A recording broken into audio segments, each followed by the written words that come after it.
Assalamualaikum warahmatullahi wabarakatuh. Kami dari kelompok 5 akan mempresentasikan hasil PPT kami yang berjudul Analisis dan Penyajian Data Penelitian Tindakan Kelas. Nama anggota kelompok kami yang pertama yaitu Aisyatul Mumtazah, Muhammad Nasir, Widya Puswita Maharani, Khalidatul Karimah, dan Muhammad Hambali. Bismillahirrahmanirrahim. Yang pertama tentang pengertian analisis data PTK. Nah, menurut Spratly, dalam buku karangan Sugiono, dan Sugiono ini merupakan ahli dalam pengarang buku tentang penelitian entah kualitatif atau kuantitatif. Spratly ini berpendapat analisis dalam penelitian jenis apapun, entah itu kualitatif atau kuantitatif, adalah cara berpikir kritis yang berkaitan dengan pengujian secara sistematis untuk menentukan bagian hubungan antar bagian dan hubungannya dengan keseluruhan. Jadi penghubungan antar info-info atau informasi itu dikaitkan, itu menurut Spratly. Jadi analisis data merupakan suatu bentuk pola pikir untuk mengolah data dengan tujuan menjadikan data tersebut menjadi suatu informasi, sehingga karakteristik atau sifat-sifat datanya dapat dengan mudah difahami dan dapat menjawab masalah-masalah yang berkaitan dengan penelitian. Jadi untuk menjawab masalah penelitian ini, kita kan mencari informasi yang berkaitan dengan kiranya ini mungkin ini cocok dengan penyelesaian masalah untuk penelitian kita, seperti itu. Jadi kita cocokkan hubungkan atau kita hubungkan beberapa informasi tersebut, itu merupakan analisis data. Selanjutnya yaitu teknik analisis data penelitian tindakan kelas. Menurut G. Mills, mengemukakan ada beberapa teknik analisis data pada penelitian tindakan, yaitu yang pertama, mengidentifikasi tema-tema.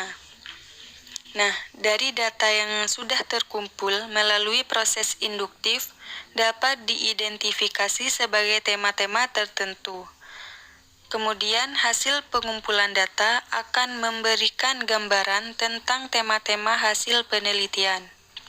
Yang kedua yaitu membuat kode pada hasil survei, interview, dan juga angket.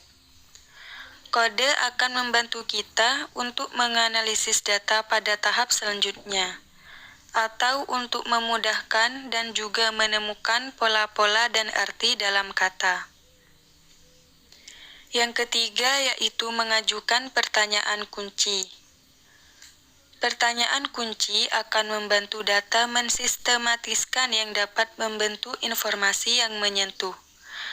Kemudian mengungkap kembali pertanyaan kunci dalam pengolahan data menjadi penting dan sangat strategis untuk fokus pada hasil penelitian. Yang keempat yaitu peta konsep.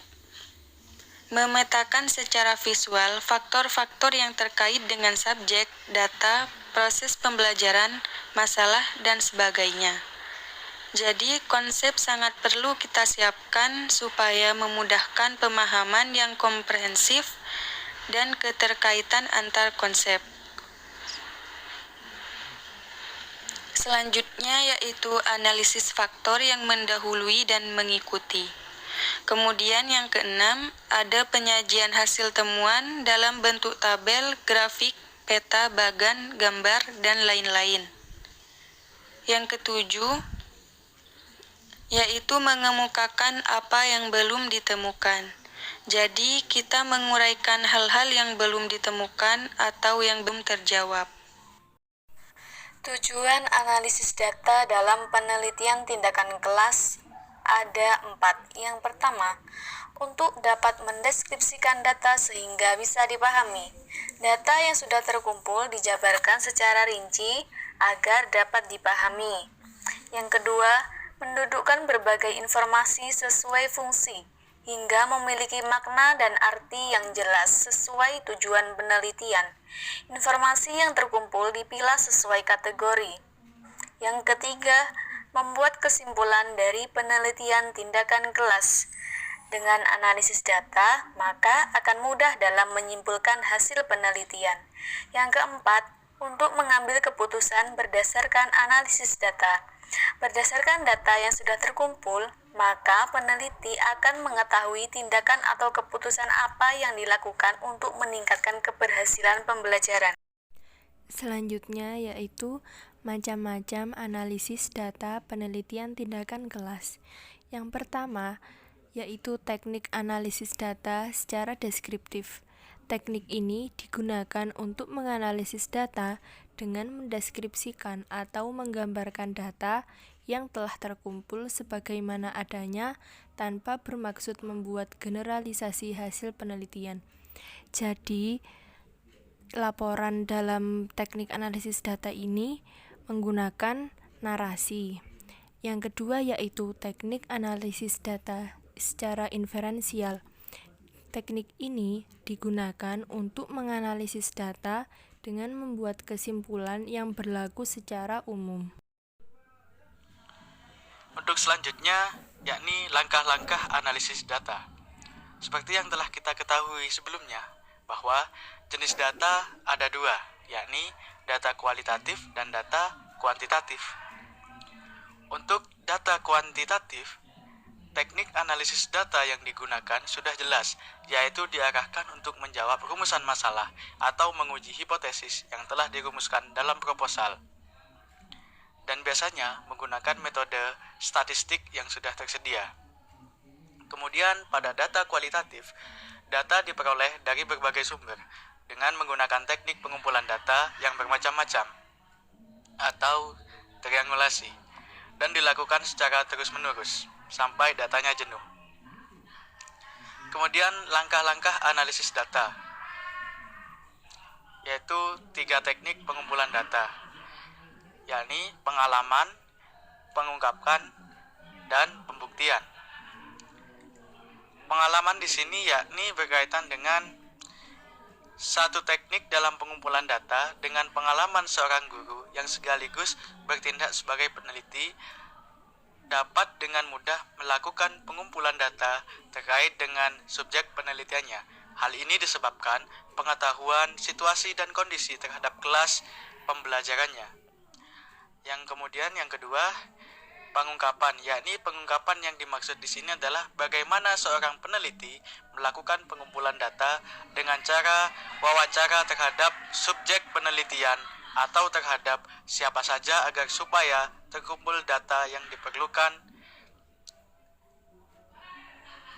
Kemudian yang ketiga, pembuktian, yakni proses pengungkapan selesai, maka pada tahap selanjutnya adalah melakukan pembuktian, yakni pelaksanaan pembuktian dapat dilakukan dengan teknik dokumentasi data-data yang terkait. Kemudian teknik analisis data. Untuk teknik analisis data ini ada data kualitatif dan data kuantitatif. Pada data kualitatif, yang pertama yaitu pemilih data atau reduksi. Pada langkah pemilihan data ini, pilihlah data yang relevan dengan tujuan perbaikan pembelajaran. Kemudian, mendeskripsikan data hasil temuan. Yang kedua, atau memaparkan data. Pada kegiatan ini, guru dan peserta didik membuat deskripsi dari langkah yang dilakukan pada kegiatan tersebut. Kemudian, yang ketiga, menarik kesimpulan hasil deskripsi. Berdasarkan deskripsi yang telah dibuat pada langkah yang kedua tadi, selanjutnya dapat ditarik kesimpulan hasil pelaksanaan rencana tindakan yang telah dilakukan. Kemudian, untuk data kuantitatif. Pada data kuantitatif dalam PTK umumnya berupa angka-angka sederhana seperti nilai tes, hasil belajar, distribusi frekuensi, presentase, skor dari hasil angket, dan seterusnya. Data kuantitatif dapat dianalisis secara deskriptif antara lain dengan cara menghitung jumlah, menghitung rata-rata atau rata, menghitung nilai presentase, dan membuat grafik. Jika diperlukan data kuantitatif dapat dilakukan dengan analisis secara statistik, misalnya menghitung nilai beda terkecil dan menghitung nilai korelasi antar variabel.